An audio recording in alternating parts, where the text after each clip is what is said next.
Good, beautiful morning, everybody, and welcome to the Monday edition of Shortcuts for Your Soul. Today I have with me the energy of a collective called the Ascended. And one of the considerations they wanted to bring forth today is what happens when you learn to clear your mind? Just what quieting your mind will actually do for you. And we're going to give a few moments for people to come on. I want to remind you that today is a brand new day and now is a brand new moment. And that's always going to be true throughout your lifetime. Some of the information you're going to be hearing this morning is information that they teach in our masterclass series. Some of the concepts and ideas presented are very deeply discussed and meditated upon in virtually all of our masterclass series. But today is on the effects of quieting your mind. It's not something that many of you believe you're capable of doing. Many of you believe that this incessant noise that goes on in your mind is something that you have no control over. It is just there. But let us assure you that it is not just there. It was placed there, and it remains under your authority if you understand how to assert your authority over your mind. Your mind is the sum collection of all your thoughts, your memories, your emotions, the sum of all your future considerations and concerns.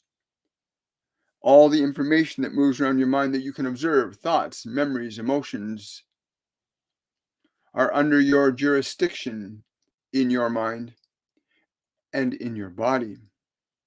Many of the mental illnesses and physical diseases that happen in this physical dimension amongst you are partly due to the ungoverned functioning of your thinking minds, your remembering minds, your anticipating mind.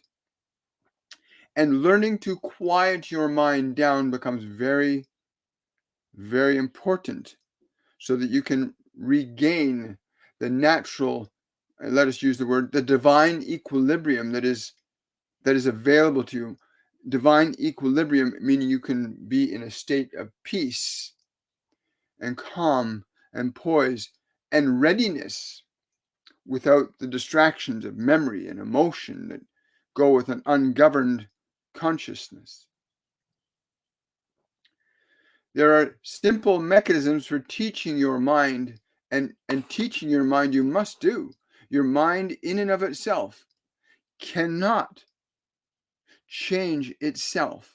The thinking, the remembering cannot be affected by itself. It requires something outside of it to affect it. That something outside of it would naturally be you, but many of you have deferred that outside effect upon your mind to be your environments, the people, the places, the events, the circumstances, the things you observe. Many of you defer the authority of your mind over to these other agencies. But we are here to talk about the fact that you are designed to be the primary agency operating your mind, that you can establish stillness and quiet and peacefulness in your mind anywhere, anytime. And that learning this skill is essential for being able to recognize and align yourself to the elements in this world that are naturally in harmony with who you truly are, and not alignment exclusively in with the constructs held in your mind. Being able to instruct your own mind to be quiet, to be calm, to be peaceful is the most important lesson that you can learn in this world, to understand that you can teach your mind. You can teach your mind as you've allowed your mind to be taught and educated and indoctrinated by your environment. You can teach your mind, and you can indoctrinate your mind to your will, your ideas, your beliefs once you begin to establish ideas and beliefs that are in harmony with your true nature. Many of you might think that your true nature is divined by the thoughts, the memories, the emotions you've had, and certainly many of your behaviors and actions are defined by those things, but ultimately you have the authority to observe, alter, and change, add, subtract, edit, delete information in your own mind. You can alter and change emotional frequencies in your mind. That is, the frequency of anger, the frequency of joy, or the frequency of love. You can alter and change these frequencies by the way in which you can learn to interact with your own mind. Again, many of you defer the forces that interact with your mind to the environment. Many of you just allow yourselves to be manipulated, controlled by the environment, not recognizing you do not have to subjugate yourself to the elements of the environment that are not favorable to your process of remembering who you are and becoming what you are. Quieting the mind has many beautiful effects upon your body. As your body is not of the mind, although it is intimately and almost instantaneously affected by the thoughts and ideas and images that pass through your mind, but your body is a separate and distinct organism, and it is affected by the mind. It believes and perceives that the existing environment around you is external, and it believes that your thinking mind is an environment external to itself. What do we mean by this? That you may have thoughts and images and ideas in your mind, and your body will react to these thoughts, these images and ideas as if they were actually happening to the body. The body prepares itself for what happens in the mind as equally as it prepares itself for something that happens in your environment. So if somebody throws a ball at you in the physical world, your body will react to it to protect yourself, to catch the ball, to play ball, but your body will react to that environmental event. Noises, sounds, stimulations of the environment, the body will respond to them. And it responds in the exact similar fashion to the ideas, the thoughts, the memories, the emotions that you hold in your mind in any given moment. You may even have a remembering of a movie you watched last night that was very scary, and you're thinking of that movie now, and you find your body is feeling anxious. Your body has no capability to distinguish between your mind and the environment. And so it becomes very important then to learn how to quiet your mind, to bring it to stillness, to bring it to peace. You must learn this skill so that the information contained in your mind, both the information that you've gathered yourself, as well as the information that's been placed in your mind by the mechanism of the five physical senses, that you can train your mind so that the body will not be subjugated to thoughts and memories and emotions that may cause it distress or harm. When you can quiet the mind down and relieve the mind of stressful, harmful, destructive thoughts, memories, emotions, when you can alter the mind's function that way, you will actually enhance and improve your physical body's capabilities to heal, to be strong, to be healthy, to be vibrant. Your mind, it is well established, even in your conventional sciences, there is a direct and almost instant correlation between what happens in the mind and what happens in the body. Being unable or unlearned in how to operate your own mind, then your body becomes a victim of whatever is going on in your mind. So if you're remembering a time you were suffering many years ago, and all of a sudden you're feeling the pain of that again, your body is subjugated to a past event as if it is happening right now, because your body does not have the capability to determine time as past or future. It assumes that all things that it observes are happening here and now, whether it is in your environment or in the confines of the information house of your mind. In learning to take authority over the function of your mind in any moment, that is, You do not allow thoughts and memories and emotions to just randomly be stimulated in your mind. You teach your mind to be still, to be quiet, to be peaceful, to be here, to be now, which is not before or after. It is here, it is now. Something begins to happen not only to your body when you get your mind quiet, but something also begins to happen to you. And it is quite beautiful and wondrous and remarkable. When your mind is put into a state of stillness and quiet, you begin to experience the essential energy that is truly who you are as a spiritual consciousness, inhabiting that physical form. When your mind is put into a state of stillness and silence, under your own volition, or by an outside agency that can induce that state of stillness into you, then you begin to feel a state of being that is natural to what you really are, and not structured and bound to the limitations of the personality structure you've been given by this world. That is, you place the mind into a state of stillness, and you, as awareness, are now independent of memory, emotion, future anticipation, and you are at peace because your mind is not active. And you begin in that state of peace to feel what we would say is the beauty of who you really are. But many of you are only looking at yourselves through the information and the memories of your mind, thereby being blocked or disconnected from seeing an accurate reflection of who you are, independent of your thoughts, your memories, your emotions, your future concerns.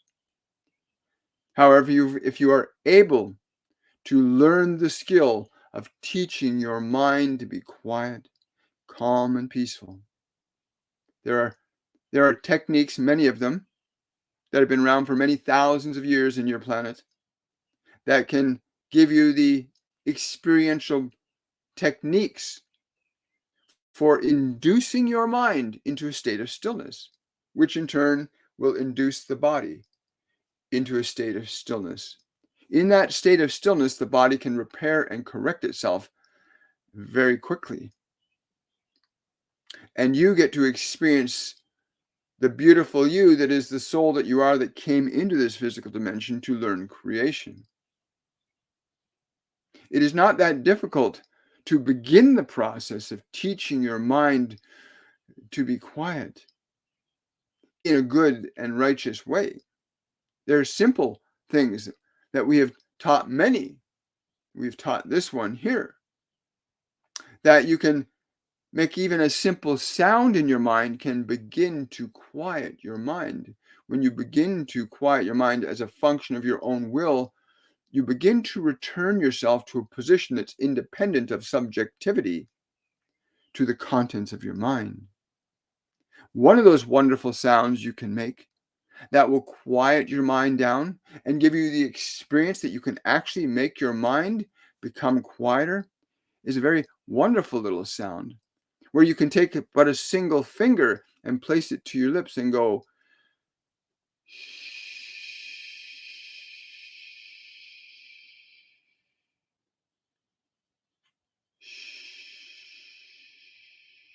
and you make that simple sound gently and slowly, and watch as thought, memory, emotion begin to subside. This is but one of many simple things you can learn to begin the process of regaining the authority you're designed to have over your thoughts, your emotions, your memory, your mind. If you do not learn the function of having authority over your mind, then you will simply be experiencing yourself as a victim of what is in your own mind, or a victim of your past, or a victim of a future that does not yet exist. It is essential that you learn to begin the process of teaching your mind to be still, to be quiet, to be peaceful. And you can learn this so that you begin to experience who you are, the beautiful you that you are, the spiritual consciousness. And then a new dynamic relationship begins to emerge between you, your mind, and your body, when the hierarchical nature of your consciousness is organized correctly, that you are able to select and choose, reorganize, restructure, change, modify, and alter thought and emotion so that you can create a more vital and healthy environment for your physical form to exist in, as many of you fill your mind with stressful ideas and information from your systems of learning on this planet, your systems of entertainment. Fill your mind with violence and fear and judgment and criticism and condemnation and uncertainty. And if you continue to defer yourself to those things, then you will continue to feel like you have no control and authority over your life. You will feel powerless if you continue to defer your attention and what you think and what you feel to the environment exclusively. You must become the environment for your own mind. You must learn to assert yourself over your mind and over your physical organism so that you can coordinate them much as a rider would coordinate a horse and buggy, the buggy being the body, the horse being the mind, and you operating that buggy being the soul. Your mind is the vehicle that pulls the body forward through time and space, and you are the one that's designed by nature to coordinate the activities of your mind. You were not designed to subjugate yourself to a powerless state where you depend upon what others say and what you hear as being the only source of directing yourself.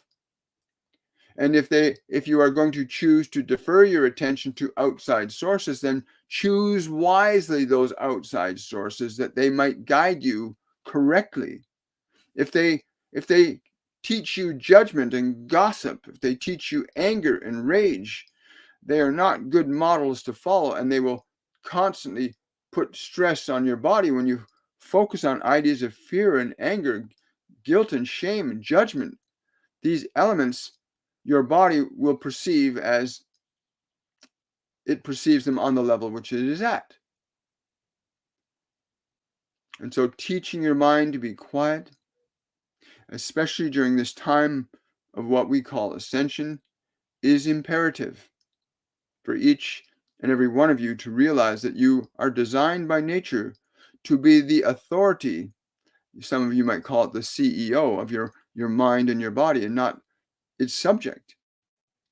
And many of you feel victimized by your own thinking process, thinking you have no authority or control of what's going on in there. And we're here to say to you that is absolutely not true.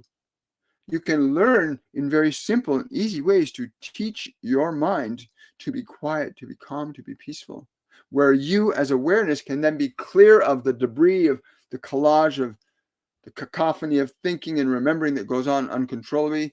And once you can experience that you can teach your own mind to be quiet, that's when you begin to go through a process that we call awakening. You begin to go through a process called awakening when you recognize, wait a minute, I can cause these emotions to be calm. I can use the way the body breathes to teach the emotions to be calmer and quieter and peaceful. I can instruct my mind and body to be very specific in what I need it to do and be in any given moment. When you begin to come back to that awareness of your authority, then you begin to feel confidence, peace, which are very important in this time, as there are great energies entering your planetary system, altering and changing your psychology, your physiology, and even your environment. And understanding how to moderate your own thought process, your own emotional energy, becomes very valuable to you, in that you can then determine the nature of the effects of these incoming energies upon yourself and the function of creation that you call your life, because your life is a function of your creation, whether you are conscious of it or not.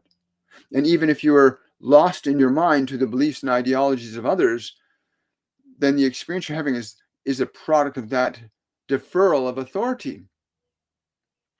And so it becomes very important what we're saying, learning to clear and quiet your mind down. This is a very important time to learn this skill. Many of you think you have no control over what you think and feel. And we're here to say that is simply not true. You just have no understanding of how you can apply authority over your thoughts and your emotions. You just don't have the authority. You believe that something out there is going to correct you. And we're here to say, no, you are the source of correction. You are the source of correction of your own mind. That you can learn functional interactions with both your mind and your body that can restore you to the divine authority that is rightfully yours, to be authoritative over your thinking mind, to be authoritative over your physical body, to be authoritative over your creative process. That is what happens in your world around you. At this moment, even, everything that is happening in your life is the sum total product of all your combined thoughts and emotions and experiences are generating what you call the experience of your life right now.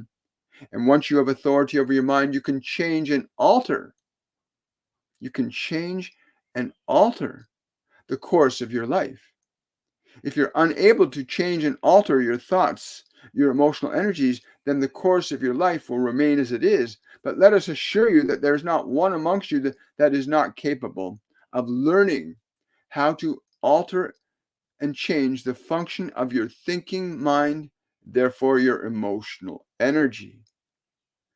Quieting your mind is a skill essential for your liberation and for your function of creation.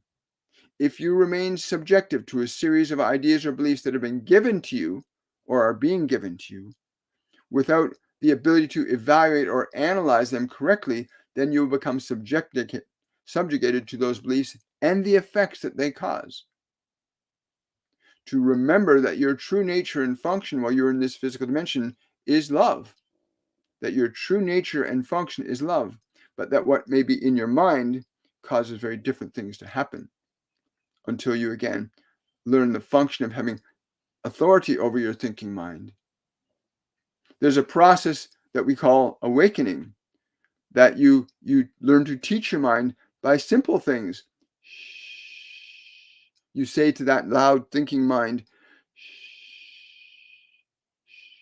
you say to those strong emotions, it's okay, be still, be quiet, be peaceful.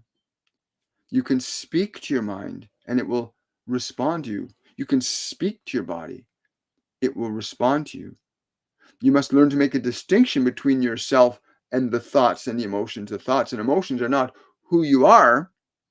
They're aspects of various degrees of energy that you use for the function of creation. And so it becomes very vital to learn the function,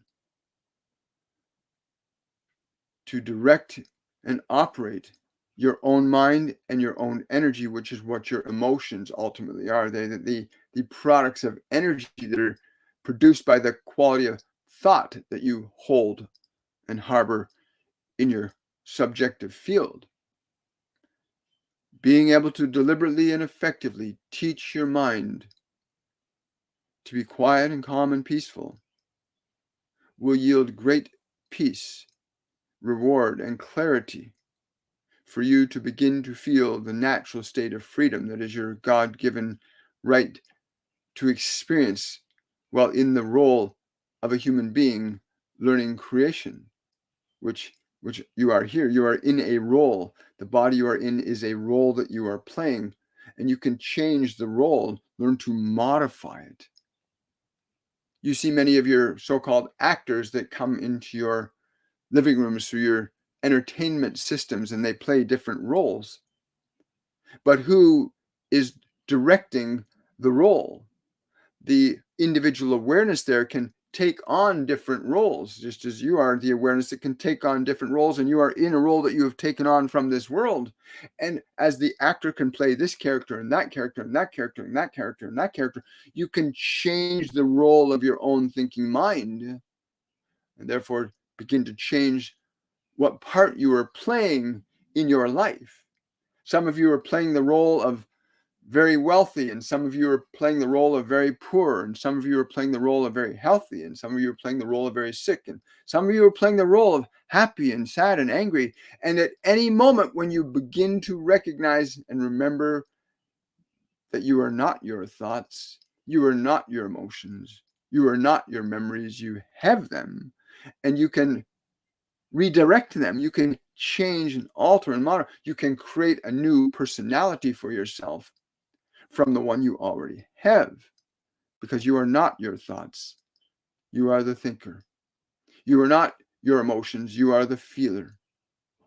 You can easily step back and watch your thoughts and watch your emotions, and it would be very considerate for yourself to ask the question, if I can watch my thoughts and be aware of these emotions, then who am I that is watching these thoughts and being aware of these emotions? Because you are not your thoughts, you are not your emotions, you have thoughts and you have emotions. And we are here simply to say that you must at this time learn to begin to assert your natural authority over your thoughts and your emotions, and thereby your experiences in this world. And so you must become the director of your own thinking and emoting system. And there are certain things you must learn about your thinking, remembering, and emoting mind in order to begin to operate it effectively, so you do not feel like you're subjugated to what's going on in your mind, as so many more, especially with these increased energies coming into your planetary system, so many more of you feel overwhelmed by what's going on, and that's not natural or healthy. To learn how to teach your mind to be still, to be quiet, to be peaceful, to truly understand the mechanics, the process, the way by which you can begin to influence your own mind, your own emotions, and how to change and alter what is in your mind and the emotions that your mind generates, can be extremely rewarding and incredibly beneficial for you physically and environmentally, as when you change what is in your mind, you will change what is in your world. When we came to this one this morning, it was simply to remind you that your mind is not who you are. It is a vehicle, a personage, a mask that you've been given by the world that you may take off and change if you wish. But you must understand that first, that you are not the mask. You are not the mask. You are the one that can remove the mask and put a new one on if you wish. You can change the mask. You can change your thoughts. You can change your emotional energy. You can interact with your mind and your body in a very different way than you've been conditioned to or not conditioned to. Many of you have not been trained that you can even interact with your mind and body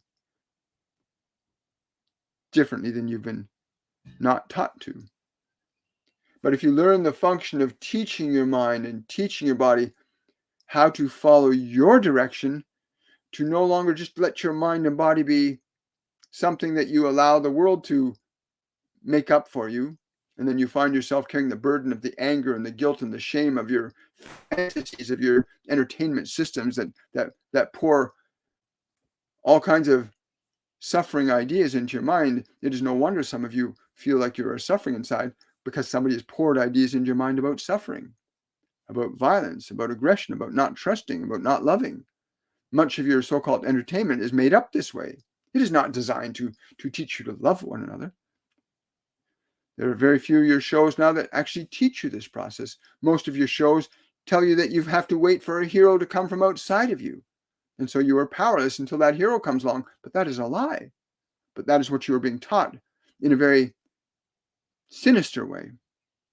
Not even aware that the so-called entertainment is conditioning your thoughts and your emotions to be a very specific way that leaves you without any personal power, authority, or control over your own mind and body.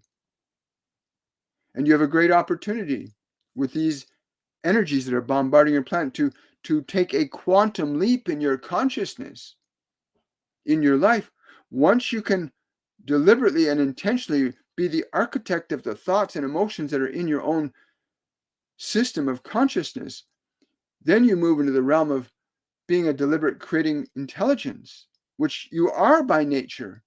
You came here as a consciousness capable of creating and manifesting conditions of experience.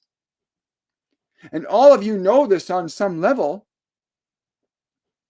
All of you know this on some level, that you are able to create something more than you are experiencing, but you are not being given that truth consistently enough. Or the mechanisms you are told you can do anything. You are told this many times, but nobody teaches you what that means, or how to do that, or what you have to do with your mind and your emotions in order to achieve that. But the truth is, you can do many things.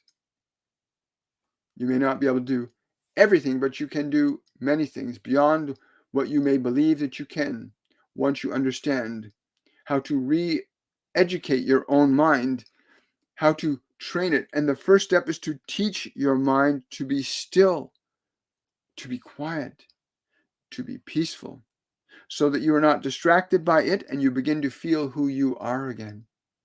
If you're hearing our words, take a deep breath. Take a deep breath with your body. And as you exhale, let your body relax. And give your mind permission to be still, to be quiet, to be peaceful. You can do that. You can say to your mind, I give you permission to be still, to be quiet, to be peaceful. You can give your mind that permission, and you can gently insist, I absolutely give you permission to be still, to be quiet, to be peaceful. And when you begin to experience your mind responding to you, and it begins to become quieter just from the act of the breath and the act of that communication, then you'll get a sensation that you may have never had before, the sensation of, I can change what's going on inside me. I can change the mind that I have. I can make it quieter, calmer, and more peaceful, therefore making it clearer and more open and receptive to things that will be more beneficial to you. But teaching your mind to be quiet, this time you are in right now, is the most crucial time to make the distinction between yourself, your body, and your mind, so that you can be the architect and operator of the system. The analogy we used a little earlier, that your body is the buggy, the horse is your mind, and you are the operator of the horse and the buggy. Or if you want, you may use the Ferrari. You may think of the Ferrari, because some of you might like that as a better analogy, we think. That you may have a Ferrari, and the engine, of course, is your mind, and the Ferrari chassis is the body, and you are the driver. At least you ought to be the driver.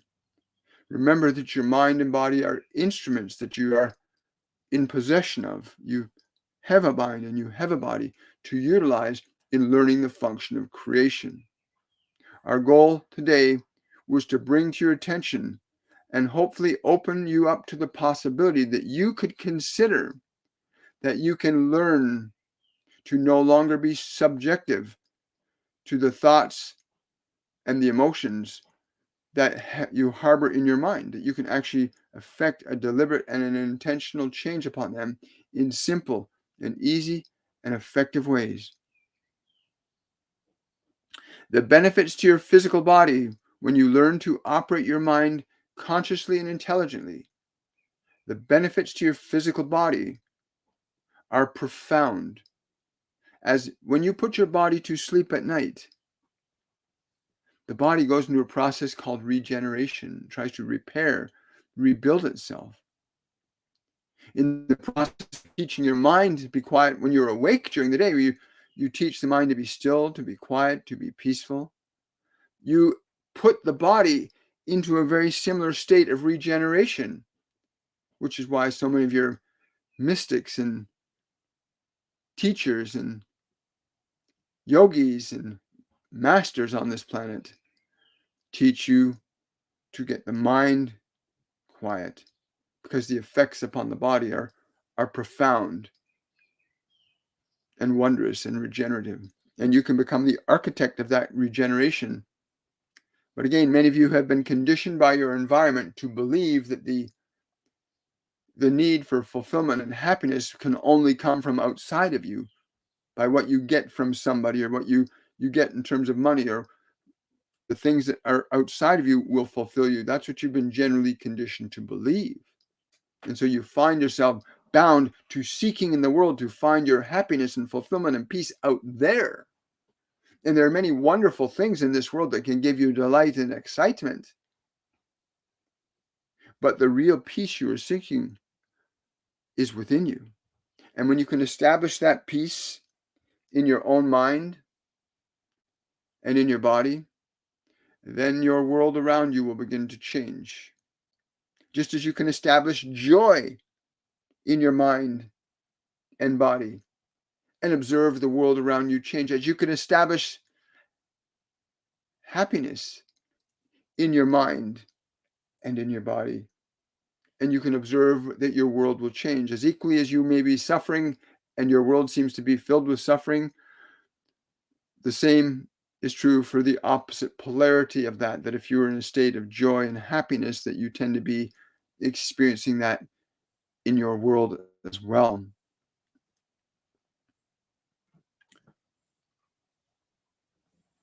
We are grateful that you are here today to hear this. I want to say thank you to the Ascended for being present with us. We can take some questions and answers. Yeah, wonderful. So good morning, everybody. Thank you for subscribing. Really appreciate that on TikTok. Wonderful to have you subscribing. So this idea, again, I want to articulate again what quieting your mind will do. It begins to restore health to your body. It begins to give you peace. It begins to extricate you from being subjective to your thoughts and your memories and your emotions. A lot of people are subjective to their thoughts, their memories, their emotions. I know of a person who works in the mental health industry, and they speak of how people can be so identified with what's in their mind, they can't get out of it.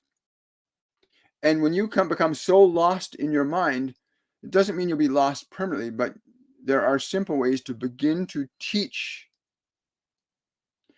your mind and body to be different. Even if you're in a great state of despair, we're blessed.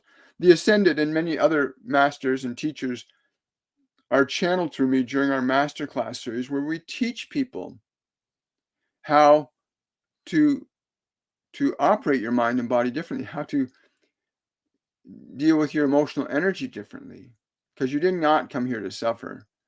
But we'll take some questions and answer. So they teach us throughout our masterclass series how to get yourself into the position of being awakened. So being awakened is really what happens when you start to use your mind differently. Let's see here. Good morning. Hi, Bridget. Good to see you. Hello, Vio. Vio's asking, could I have advice from my mother on dealing with her inheritance? Thank you. I'm being told to tell you this. The only way that it's going to work is through love. Through love. Remember, I want all of you to be happy. I want all of you to be happy. Remember this. I left my inheritance with you because I love you all.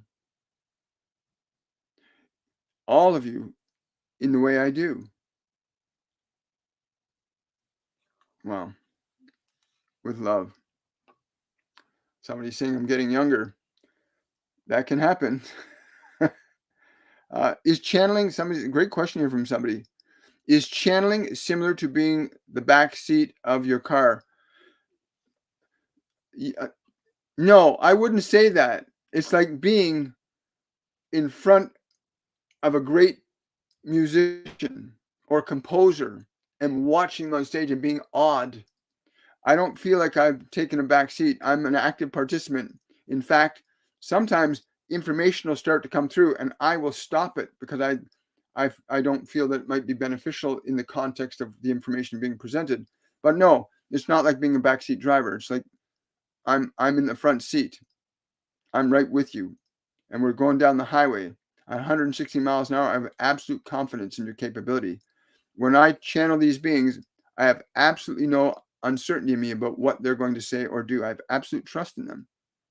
I have that trust because I focused on, like Master Jesus says, love one another. Be in a state of love, because you create a very different life for yourself and you attract very different things and people and events and circumstances from one emotional state to another. You have different experiences in life. But no, I don't feel like that at all. Not at all.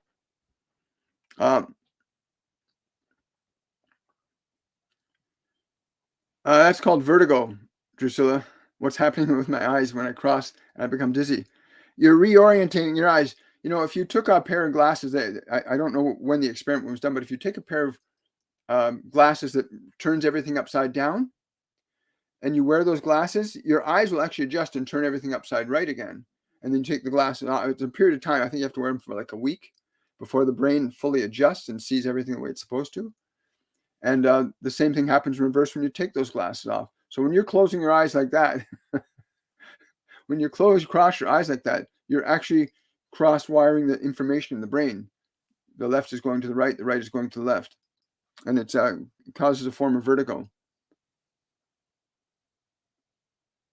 I lost my daughter 4 years ago. Is there a message? You didn't lose me, she's saying. You did not lose me. You lost my body, but you did not lose me.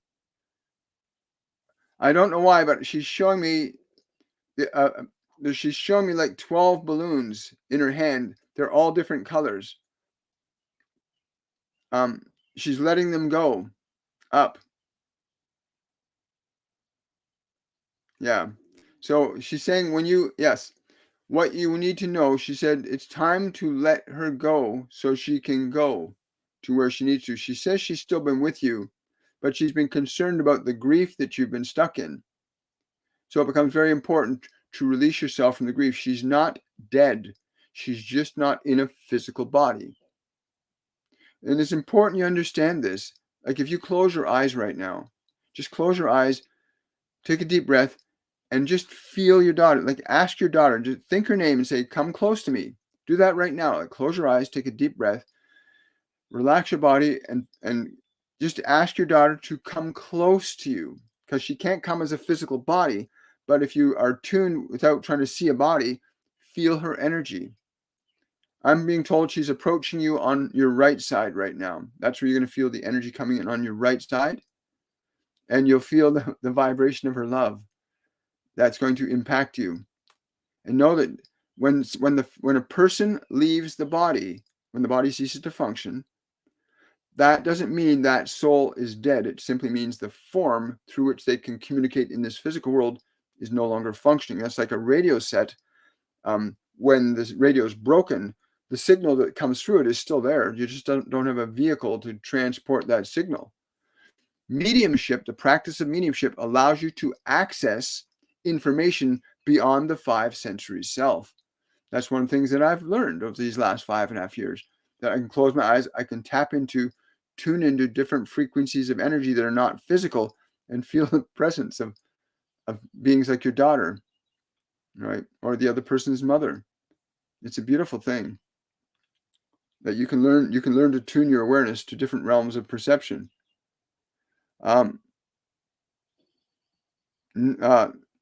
There's only one God, Jay. Any message for me from my relatives? I lost a few the last 3 years. They're having a party where they are right now. They're having a lot of fun where they are right now. They gathered together. It's not often I catch them gathering together, because usually they go off into individual journeys. But no, I'm feeling them together energetically. They're actually in a state of celebration, their joy. And they want me to transmit that to you, to transmit the feeling of the joy of life where they are and the joy of life where you are. Do not weep, but celebrate. Do not weep, but celebrate. They want me to tell you that. Oh, hello, Dean. Good to see you here, brother. It's been a while. Lauren's asking, I got a constant rash on my face. What am I allergic to that causes it? I don't know if you're still drinking caffeine, Lauren, but if you're drinking caffeine, stop it. But that's what I'm feeling. It's got something to do with some form of caffeine. So stop it.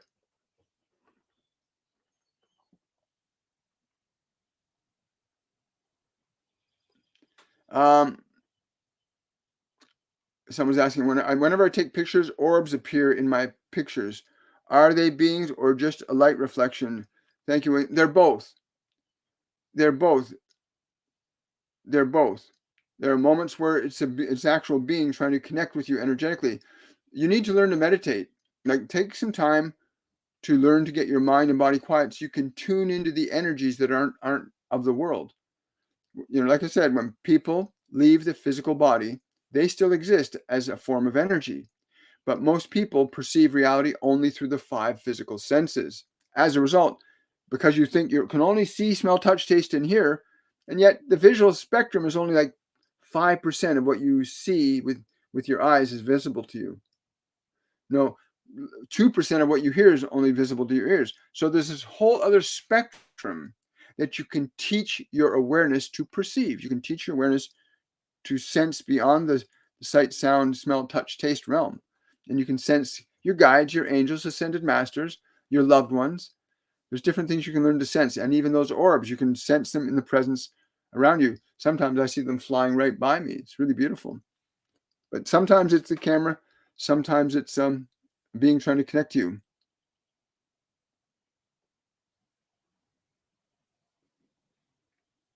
Hello, Lisa. Good to see you. Oh, thank you very much. Pat saying, does my mother have any messages for me? Um, you did want the most. She says she's always wanted the most attention. Yeah, you've always wanted the most attention. Yeah, it's time for you to. It's time for you to be grown up. Time for you to be grown up. You don't need the most attention anymore. She's saying my love is irrevocable. In other words, her love for you will never be gone or diminished. It's irrevocable. Remember that. You like the attention. She said you always love the attention. Thank you so much. Hi.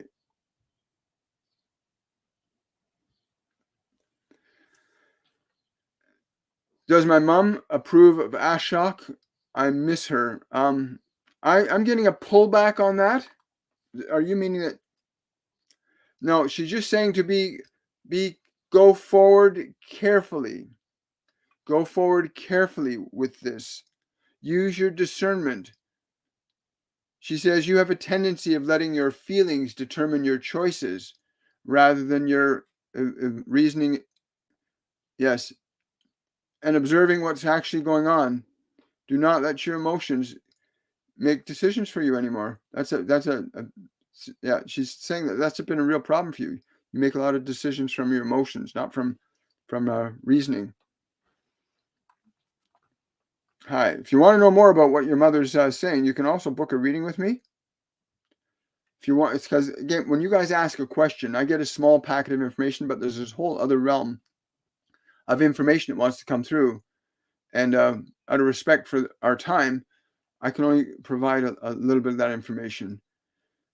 So if you want to book a full reading with me, go to my website, williammichaelforbes.com, or you can find the link in my Linktree link on my bio on my TikTok channel, or below any of my YouTube live videos, and you can book a reading with me. If you want to get some really deeper details and knowledge and wisdom that you're requiring in your life at this time, then I recommend booking a reading for anybody. question, elderly that have Alzheimer's, are their souls periodically leaving the body? Then eventually the soul never comes back, leaving just the body here?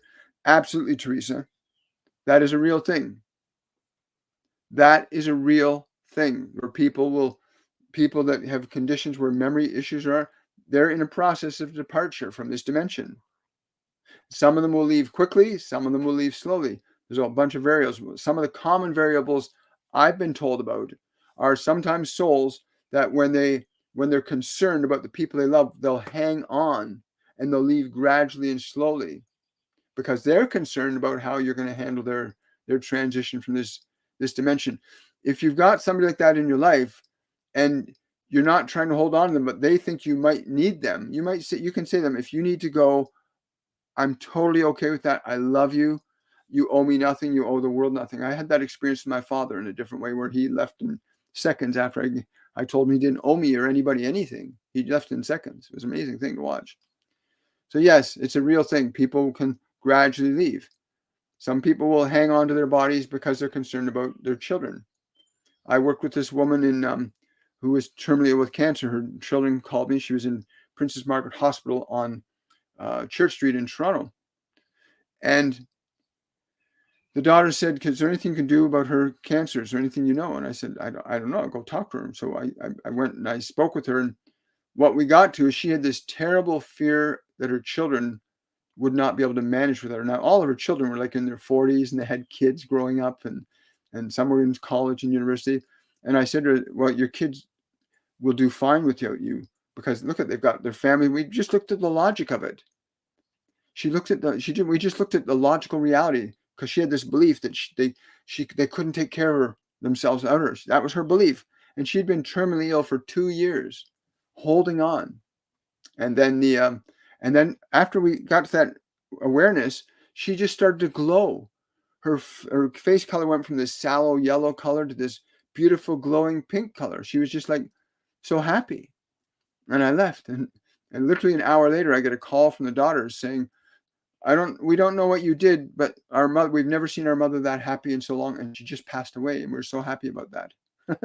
Right? So some people will hold on for their loved ones because they're afraid that you might not be able to manage without them. And sometimes they feel that they don't know what they're going through. They might need help to leave. And I've been told this by souls. Am I going to be safe? I said, yeah, of course you're going to be safe. You'll return to what you are. Right? You need to let your loved ones know that they have nothing to fear leaving the body.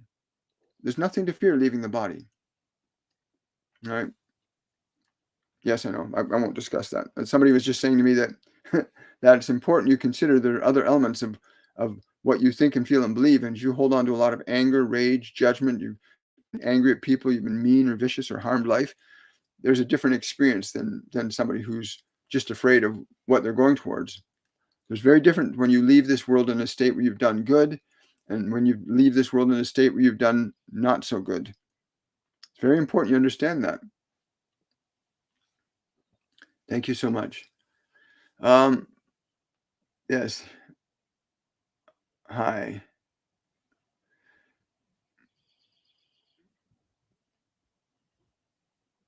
Some things, she broke her leg recently. I can no longer take care of her.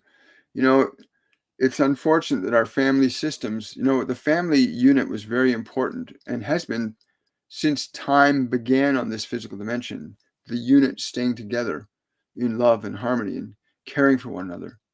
Very important. Our societies have lost that. In some societies have lost that.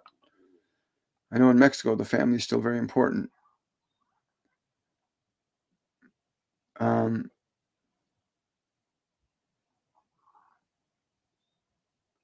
Any message from Jacob about his memorial? Gratitude. He said he said if he had eyes, he would have cried. If he had physical eyes, he would have cried. And they would have been tears of love and gratitude. If he had eyes, he would have cried. That's great. Can I see why your blood pressure has certainly changed? Yeah, you've got an event that happened to you when you were very young that has not been resolved. You've had an event that was very emotionally charged from when you were young that has not been resolved, and it's unconsciously surfacing, and that's affecting your physiological symptomology, right? Because emotions organize conditions in our body. If you're in a state of excitement, certain things happen. You're in a state of fear, certain things happen. Your state of anger, certain things happen in your biology. Your body reacts to thoughts and emotions, just as it reacts to things in the environment. Your body perceives, as the Ascended said earlier, and I might be paraphrasing this a bit, they said that the body cannot tell the difference between the physical world around it and the world in your mind. It perceives both as real. Another way of saying that, they're saying, is your mind cannot distinguish between the difference between fantasy and reality. Your body does not have the capability of making a discernment between fantasy and reality. It perceives anything that it perceives as an external environment to itself. Right? Oh, for those of you that were asking me, I got messages from, for those of you that were asking, keep in mind, you've got just under 4 weeks now before our Masterclass 101 Awakening. It's called Awakening, begins. For those of you that want to register, learn about mediumship, connecting your guides, your angels, your loved ones, how to develop your mediumship skills, how to begin to change and affect your own mind and body, to begin the journey of mastering your mind and body and no longer being subjective to them. You are fully capable and able to master your mind, your body, how it's going to function. You are able to do that. Sign up for Masterclass 101 Awakening today. Go to my website, williammichaelforbes.com, and get into the process of awakening consciously and deliberately. And learn to connect your guides, your loved ones. Hi there. Someone's saying, I just started my mediumship journey. Are you feeling my energy? And what I am, and is what I feel, and what I feel is real? If I tune in you, I feel a deep joy just above your heart. I feel a deep joy just above your heart. But there's still the process of the mind now. Your mind's still questioning what you're experiencing, which is obvious from your question, right? But your mind is still questioning because it's living a certain way. Mediumship is a natural phenomenon. Everyone has the ability to tune into different realms of information other than the 5 sensory world. You are not of the body. You are not of the mind. You are a soul. You are a soul, a spirit of universal light. You can operate your mind, you can operate your body, but you can also operate on different realms. You can perceive different realms of information. And I know there's a lot of schools of thought that talk about how mediumship is bad and evil. It's not bad and evil. Jesus was a medium. Moses was a medium. Elijah was a medium. Yogananda was a medium. Buddha was a medium. They talked to the divine creator all the time. They talked to the angels, Gabriel, Michael. Understand, mediumship is a natural function of your spiritual consciousness, where you can gain and gather information beyond what you're being taught in this world. That's how new things get created in this world, because we have access to other realms of information that just get dropped down into our mind. Some call it downloads, and some you got a new idea, right? Now you got an automobile. You went from a horse and a buggy to an automobile. Where did the idea come from? It came from somewhere other than the 5 sensory self. And that person that picked that idea up executed it in the world. So you have access to realms of information. You'll learn how to gain access to those realms of information through our Masterclass series. Very exciting. Good for you. Happy for your mediumship journey. It'll be really wonderful.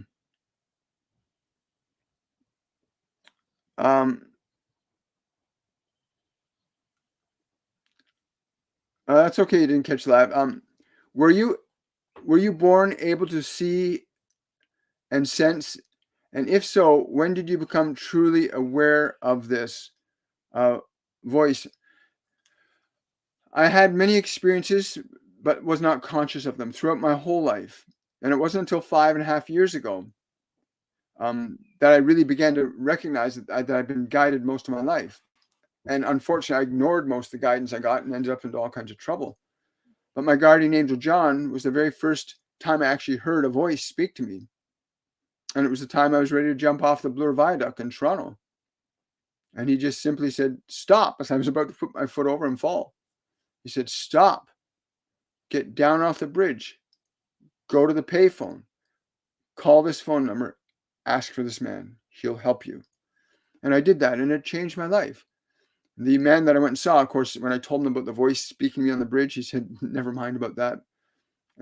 But that changed my life. And then I put that aside, and then about 5.5 years ago, well, getting close to 6 years, no, 5.5 years ago now.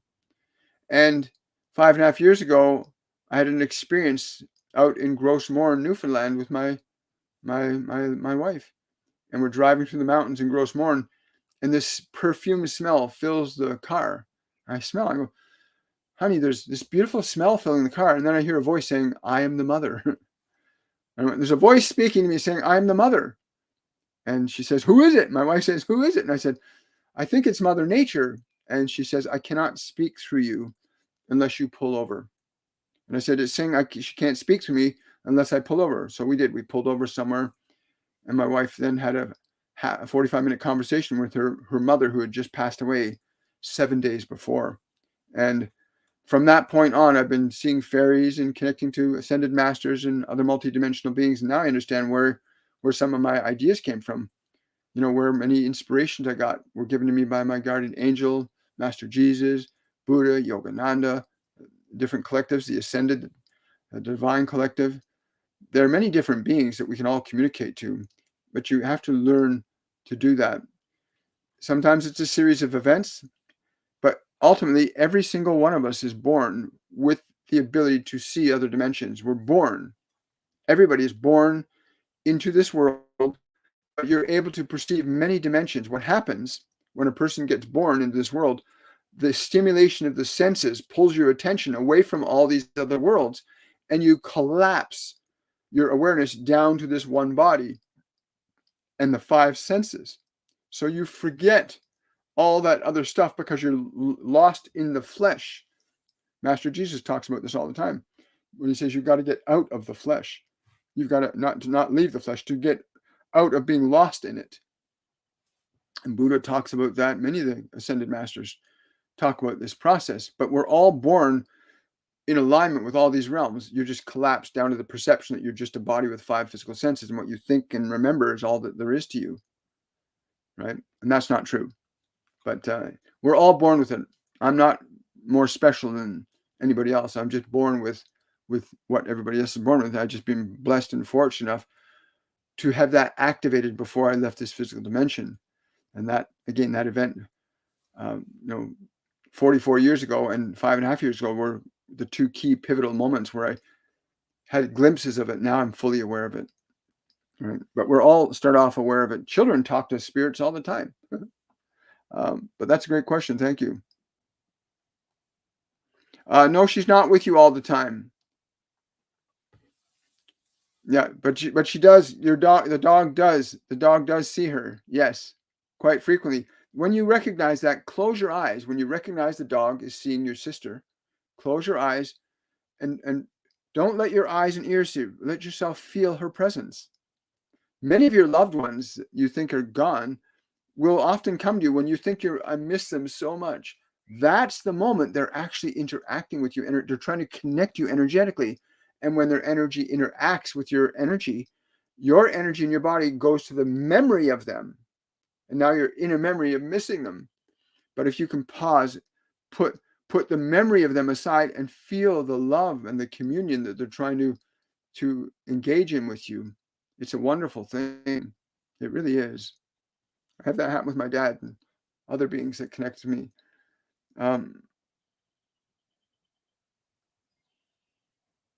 I would love a message from my dad. Would mean the world to me. The only message I'm getting an Elvis Presley song coming into my head right now. It's "You Ain't Nothing But a Hound Dog." I don't know why he's giving me that song, but that's what he wants me to that's what he's giving me right away. But it's a playful way. Like he's loving that song. Like he's really moving to that groove, right? Celebrating life, right? Because life doesn't mean just this physical world. Hi there, guys. Hi. Thank you so much. Appreciate that. I'm definitely interested in one-on-one. Okay. As some same setup as before. Yeah, absolutely, Dean. Totally. Would love to have you. Yep. Just so you're aware, there's also a setup. If you go to pay for the masterclass 101 or any of the services I have, there's also the pay after option in PayPal where you can pay a series of payments over a period of time.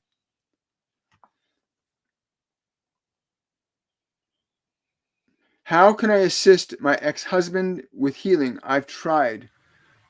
Again, sometimes you can't do it directly with them, but you can always indirectly, you can connect to his higher self. Is what I'm getting right now, Mary.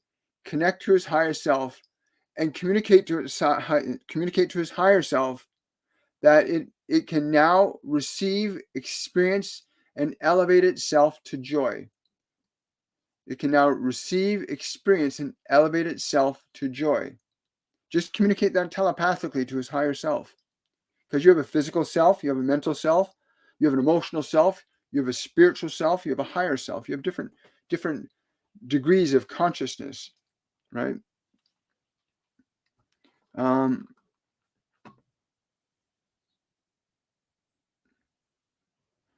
Katrina's asking, William, where can you see me living in September? Shifts are happening. I'm just getting lots of heat. Lots of heat. Lots of heat.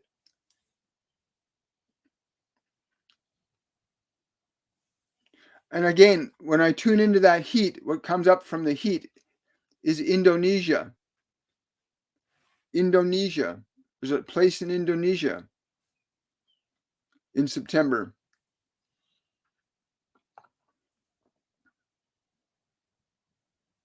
Someone saying, this is witchcraft. Remember what the Bible says about this, sir? Hello, Ariel. Thank you. Understand, the Bible was written by men. It contains some of the true words of God as Jesus taught them, but the vast majority of it was rewritten to maintain a semblance of authority and control, a monopoly, so to speak, over our relationship to God.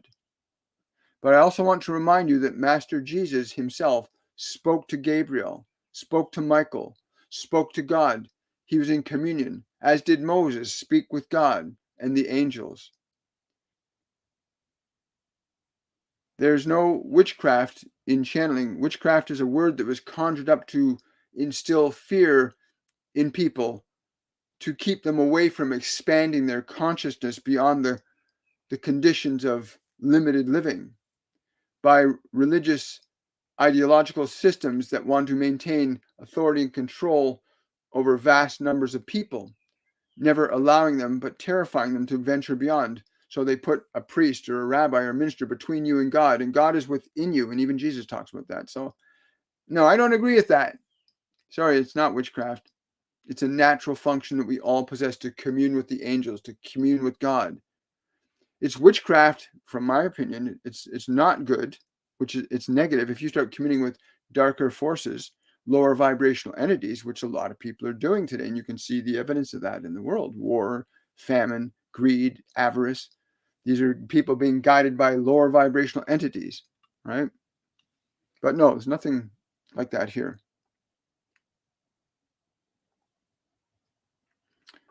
Well, again, well, thank you. I love you too. Uh, that's right. Is my daughter Canvas ever going to divorce her husband? Um, I'm getting not no because of the fear. There's a fear she's holding on to. There's a fear that's preventing her from logically seeing what is right for her to do. You know, you might want to contact. There's numerous organizations you can connect to get her some guidance and support if you feel that she's in a threatening or unbeneficial relationship, right? Or you, well, if you want, you can book a reading for her with me. Hi, there we go.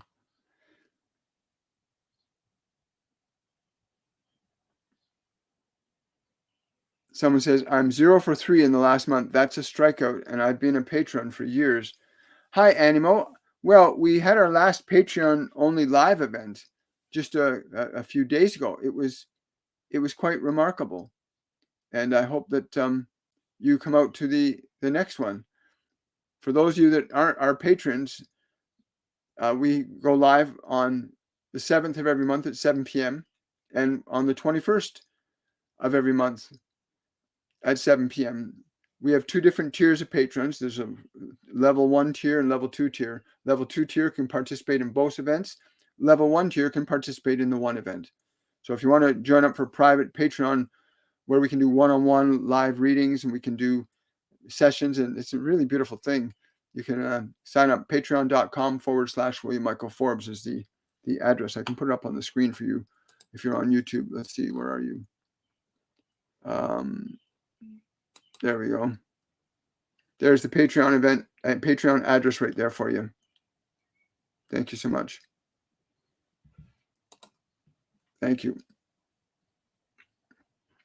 I feel stuck and without direction. Any message on how to get unstuck? Take our Masterclass 101. You've got just under 4 weeks to register for the course. It's a 3-week course that runs from Sunday to Friday. And there's a live event every single day, Sunday to Friday.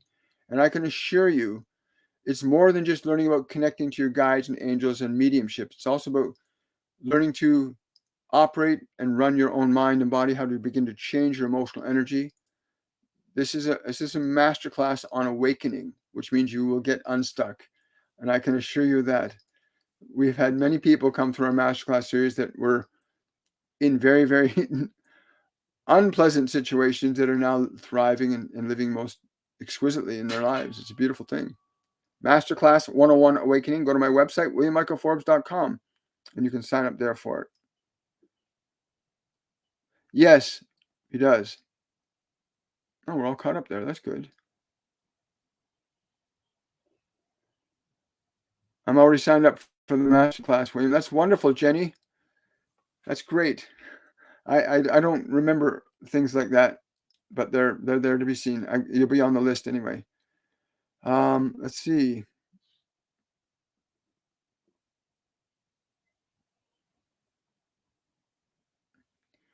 My BR has a dark passenger and struggling so badly.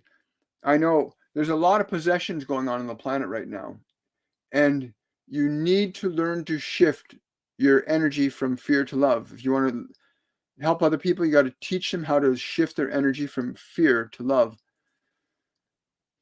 Because these lower vibrational energies thrive on fear and anger, and they thrive on all the lower vibrational planes. And it's why most religions talk about good and evil, God and the devil, these different facets, because they are real.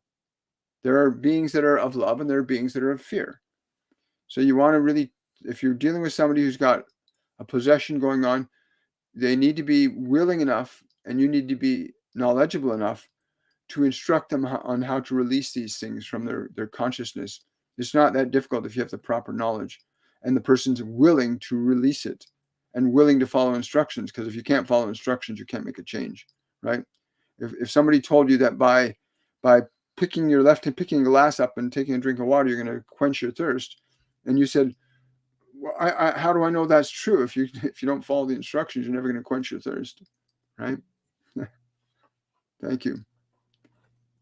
Let's see what we got here. My beloved dog of 11 years. Where is it? I just missed that question. Where did it go? It was there a moment ago. Because it's not gone. I understand you feel it. I'm told, yes, Dean, that you will be. Hi, Andrew. Good to see you. Everything's on time. Everything's divine order. There you are, Kahish. Hi, Kahish. My beloved dog of 11 years passed away on Saturday. Any message from him for me and my family? You'll be in for some really wonderful surprises. You'll feel their energy around you quite frequently at this point, right? And I want to send you much love and gratitude. I have a very different approach on the function of what people call death, because I know that when somebody leaves their body, it doesn't mean they leave existence. They just don't have a physical medium, and your dog is no exception to that rule, that the consciousness of your dog still exists. And if you relax and breathe and feel, you can feel their presence really close to you, right? Because they're concerned about you right now and how you feel. But if you relax the body, open up the senses, and just feel their presence. And once you feel their presence, you'll never feel that they're gone again. It's, I've had people that have come on had a reading with me, and their husband had passed away like 8 months ago, and they wanted to connect with them. And I said, close your eyes and just ask them to come to you, and just feel the space around. We got the thoughts out of the way, and all of a sudden she reached her arms out, and suddenly her face started glowing, and she starts holding. You can see she's literally holding somebody energetically, and that she's very aware. And there's just this glow. I was in tears watching this person commune with the energy of the love of her life. And you can do that once you can shift your perception from just being this world and feel the energy, because you can tune into the energy of them. Anyway, it's been a really wonderful day and wonderful start to the week for everybody. I'm told yes, Dean. Hi. Do I have free support groups? Right here. With our masterclass series, we have a support group for all the students that take the classes. We have several groups for the students to participate with each other and continue practicing. But yeah, this is a support group of sorts. I've been told that I was to deliver their messages Mondays, Wednesdays, Fridays, and Saturdays, with time permitting, so that people could receive the guidance, the wisdom, knowledge, and inspiration that's not being given to people worldwide right now. Right now, most people are being given information from mass media, from confusing sources, and there's so much information out there. And the truth is within you. And if you need to learn to reconnect to who you are as a spiritual being, I assure you, you will find peace. But most people are locked up in the mind, they're locked up in their bodies, they're locked up in the world. And it's like a hamster wheel sometimes. And here, if you ask a question, we've had people here get healed. So yeah, this is a support group, and it's free, coming live. If you want to support the channel, you can do so through the Linktree link in my Linktree link below my descriptions on any of my live videos, or the Linktree link on my TikTok channel. You can offer the channel some support. If you've got a question you want to ask that's private or personal, you don't want people to hear about it publicly, you can send a request for a small donation through my Linktree link as well. You can also sign up for any of our courses or classes that we have going on using that Linktree link as well. Why did my great-grandma Elsie love me so much? She said she believes in her whole heart that you have a very special purpose to fulfill in this world. She's saying that it may not be you directly, but you will be responsible for this great event happening. You will be connected to it in some way. And she says, I knew that. I didn't know the fullness of it, but I knew it. Right? It's wonderful.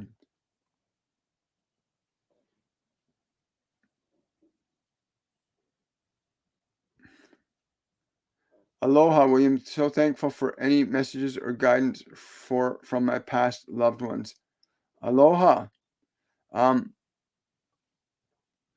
I don't know why, but the tree, there's something about the tree. There's something about the tree. They're saying the tree, the tree, the tree.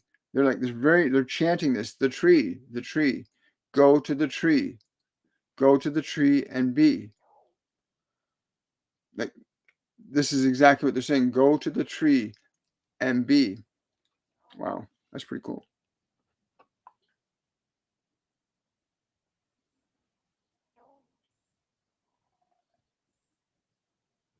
Yeah.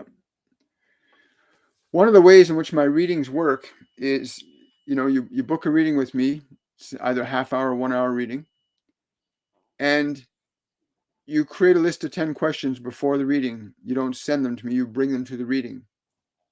And then during that half hour or that 1 hour, you can start at the top with the questions we go through. Usually by the third or fourth question, all 10 are often answered. And you're going to hear and experience things that you didn't know you could hear and experience. And you're going to feel changes in your being that your guides, your angels, your loved ones want you to experience, because they bring their energy to through me in that encounter. And it's quite remarkable to watch what happens to people during a reading. So yeah, go book one. It'll be a lot of fun for you. Everybody's being used by governments in some way. Somebody's saying, I feel like I'm being used by the government. Governments are just different forms of gangs. They're just a different gang, different type of gang that somehow secured your consent to take your property, your wealth, and your freedom from you. Governments have become that way, unfortunately. They're now just gangs run by corporations, unfortunately. And I don't know who this is, somebody's in the background saying, not governments, but corporations will be the downfall of humanity if this is not corrected. Who are you? This is Archangel Metatron saying that. Cool.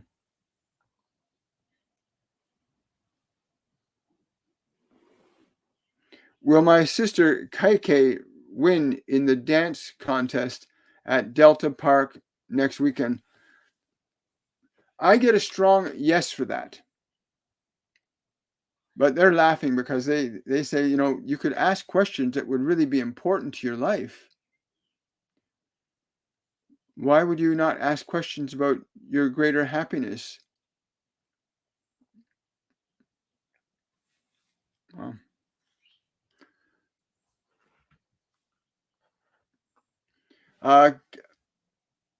Jacqueline's asking, are the patron classes always at the same time? Sadly, a bit late for me. Patreon live events are recorded, so if you miss it, you can always watch the replay that gets posted upon the Patreon wall, and my patrons can watch any of the live events. And we got close, I think we got 60 or 70 live events there that have happened over the last 5.5 years. And yes, they happen at the same time every month, 7 p.m. Eastern Standard Time on every month at the 7th at 7, and on the 21st, depending on what tier you are as a patron. Hi, Amber. Good to see you. Hi, William. Is it a false fear I'm feeling about what I read in a card yesterday? What you read in the card stimulated the vibration of fear, but the fear, if you believe in it, would become true, because as you believe, so it shall be. But the reality is what you will define it to be, that this has no effect or impact on your life. Release the fear from your body. Release the fear from your body. A lot of people don't know they can release emotions from their bodies. You have the authority to release anger, to release fear from your body. You don't have to keep it inside you. And that doesn't mean screaming it out or yelling. You can just really energetically just let it go. Like pouring water out of a glass. You can just let it go. Oh, thank you. You're very welcome, Kathy. I got time for one more question. Thank you for the badges. Thank you for the likes.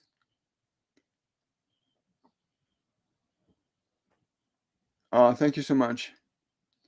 Yes, we get support and guidance here. We really appreciate it. My life totally changed on this live. Oh, I'm so glad to hear that, Bartman. Yeah, we have that. A lot of people say that. Saying hello from Aurelia. Hello, Aurelia. Aurelia, beautiful little quiet town up north. Why won't the wound on my foot heal? Jules, there's something in your life. There's something in your life that you can't stand, that you're letting it be persistent. And the emotion that's connected to that event has to be released. Emotion organizes matter is what my guardian angel John told me. Emotion organizes matter. So there's a strong emotion connected to what's going on in your foot, and you need to liberate that emotion. Book a reading with me. Book a reading with me, and I can guarantee you a significant change will happen, and a process of healing will ensue. Because once you learn how to shift your energy, your body will shift. If you're angry or upset, consciously or unconsciously, your body will reveal it. The body can't lie. Your body can't lie to you, folks. Your body will always tell you the truth. And right now, your body's telling you that it can't stand something, that it needs to be dealt with, and it's painful. And you need to release that pain from your body. Right? Book a reading with me. Go to WilliamMichaelForbes.com. Don't waste any time.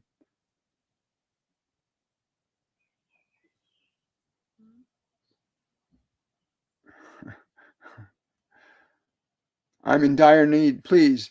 I'm sure my loved ones have an earful for me. Please. You're not in dire need. You've got to realize, yes, I understand. I will. Okay. That pain that you're feeling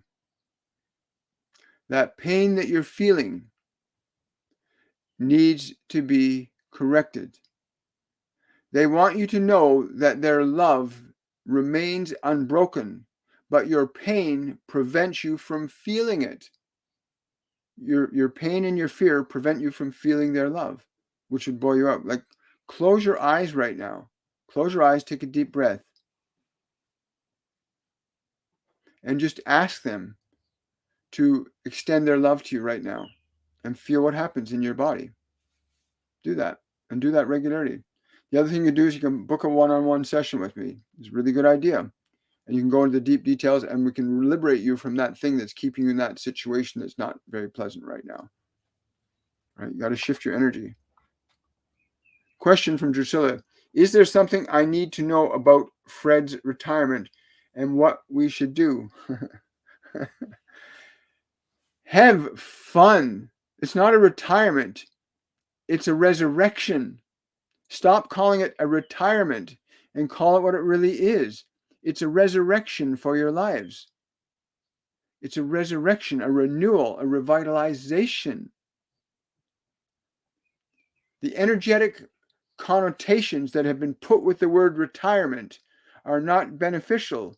You are going into a resurrection together. You are resurrecting your lives to a new manifestation. Remember that. You are resurrecting your lives to a new manifestation. A lot of people forget that that's what they're supposed to be remembering. I'll take one more question from TikTok now.